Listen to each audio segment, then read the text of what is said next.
真女主角啊，單體輸出神啊，我覺得真係5星嘅殺可。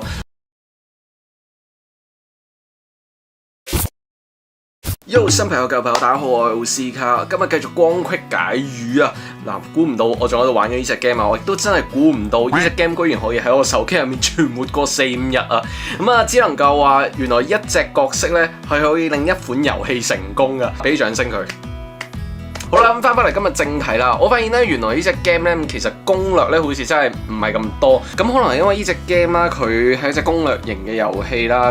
上手難度咧，其實老實講係偏高嘅。有啲關卡咧，你放人物咧係嗰個時機要捉得好好啦，個練度又要練得夠啦，咁然後先可以打得通嗰個副本嘅。我自己個人嚟講啦，雖然我冇話打到好前幾名嘅一個星數啊，咁但係其實我知道我只係懶啫，因為我極限咧一定唔止咁多嘅。點解咁講咧？因為咧，如果大家有留意到巴哈咧有篇 po 文啦，就係我哋榜1啊，可能打到而家300幾星嘅一個 po 文啦。咁佢打到300幾粒星啦，成隊咧先得50級嘅啫。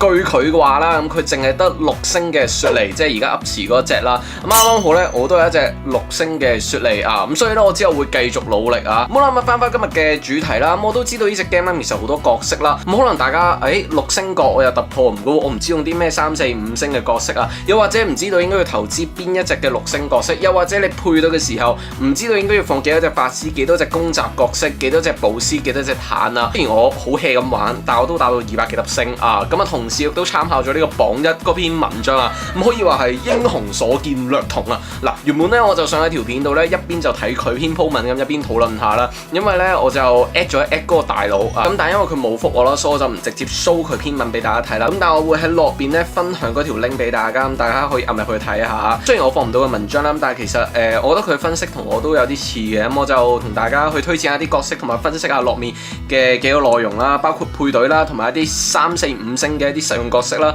同埋實用嘅隊長啊。咁聽完包你身體健康，大家記得 like、subscribe、share 啦。好啦，講推薦角色之前啦，我俾個建議搭配大家咁樣搭先。我建議啦就係呢隻 game 咧，一隻先鋒啊，一隻坦，2隻寶師，2隻單體輸出或者法師啦，總之單體輸出啦，3隻 AOE 輸出或者控場，咁加一隻功能型嘅角色。我覺得啊，其實後邊嗰啲點搭配都差唔多，但係我覺得一隻先鋒、一隻坦、2隻寶師咧係必定要嘅。係一個功能型嘅角色，咁所以我覺得係一定要放嘅。好啦，咁接落嚟我就按唔同嘅職業同大家討論下一啲角色啦。咁首先第一有先鋒角色啊，咁呢隻 game 嘅先鋒角色咧，主要就係攞嚟回饋同埋推進嘅。咁第一隻6星角色邁爾斯啊，咁佢自己機體咧搭配佢嗰個專武咧，佢一隻先鋒角色嚟講咧，佢都算係非常之硬噶啦。咁同埋佢衝佢攞嚟做炮灰嘅話咧，佢死咗之後係會回饋嘅。咁開場嘅時候佢更加會放一個鐘出嚟，咁嗰個鐘亦都係會回饋嘅。0突嗰陣已經識回饋啦，1突嗰陣咧個鐘俾人打爆咗之後咧，仲會爆炸有傷害同埋會回饋嘅。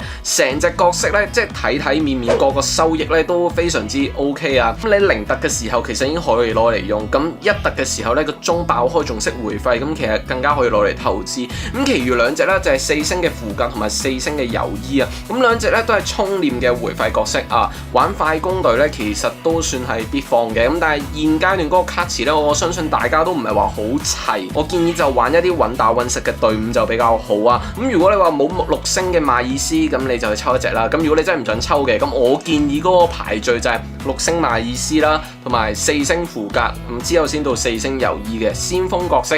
我大概嘅建議就係咁啦。好啦，到坦角啦，首選嘅6星呢隻海西啦。咁但係缺點咧就係因為而家冇 up 詞啊，好難抽到高星。咁但係佢實用度咧都非常之高嘅。咁佢可以擊飛啦，又可以嘲諷。如果真係冇嘅話咧，你可以用佢基本上係同類嘅低配版本4星嘅達內爾，一樣可以嘲諷啊同埋擊飛嘅。咁坦嘅話啦，其實仲有一隻5星嘅露西，不過我自己覺得就一般般啦，因為佢係一隻扮坦嘅輸出衝面角啊，佢輸出咧亦都冇話真係好大力，佢坦咧亦都唔係真係好坦，比起佢啦，我寧願放嗰隻5星嘅足利啊，應該讀個利字啊。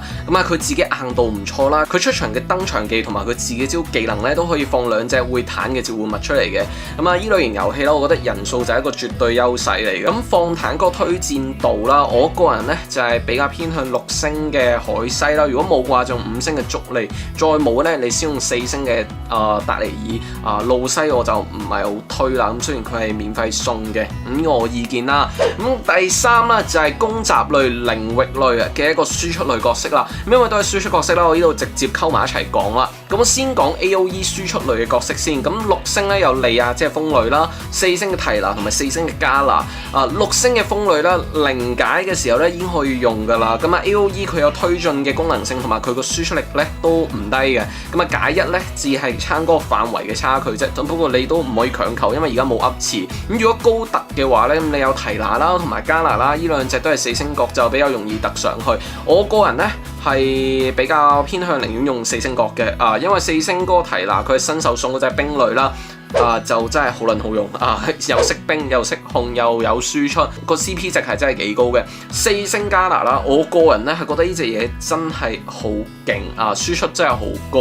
佢出場嘅時候咧已經有 AOE 一個推進嘅一支箭車埋佢噶啦，咁同埋無限距離嘅嗰支箭，咁搭配個專武咧，每一盒平 A 咧係會有增傷嘅。我自己感覺啦，佢輸出咧係甚至乎比一啲6星更加高嘅。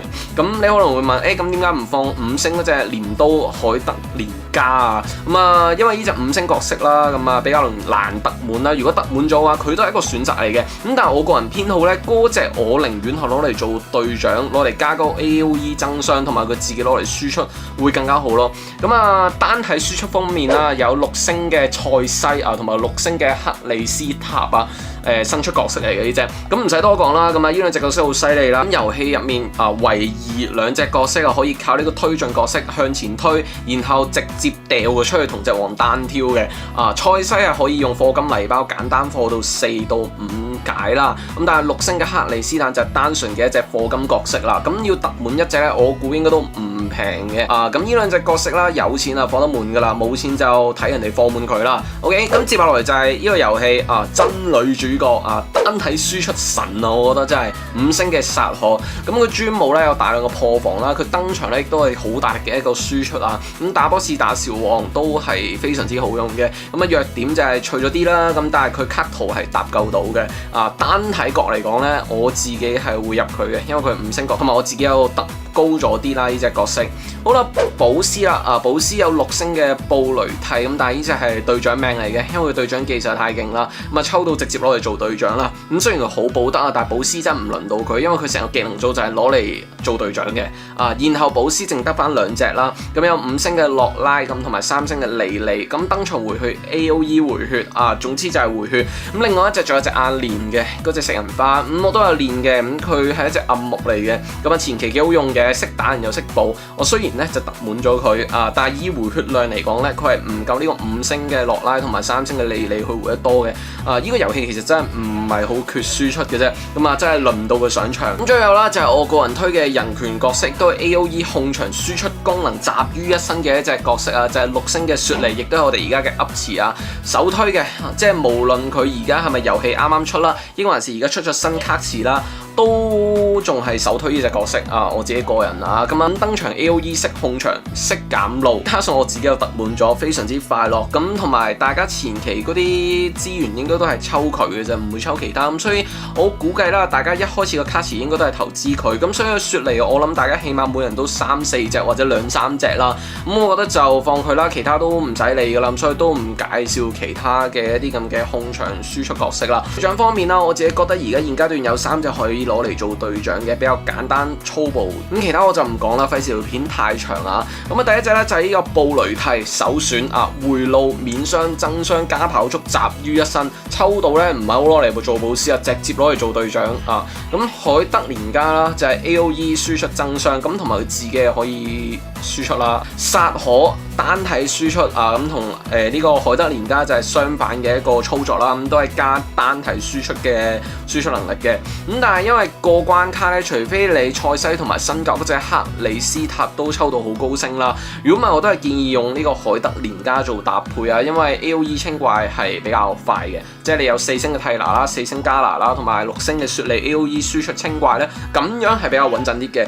咁其他咩召喚流速攻流我就唔介紹啦，因為其實而家卡詞都唔係好深，我亦都冇話覺得嗰啲低費角或者召喚角好犀利咁所以而家現階段我覺得都係玩爆頭流同埋 AOE 穩打穩實流咯。OK， 咁最後就俾大家睇我嘅配對啦，就係咁樣啦。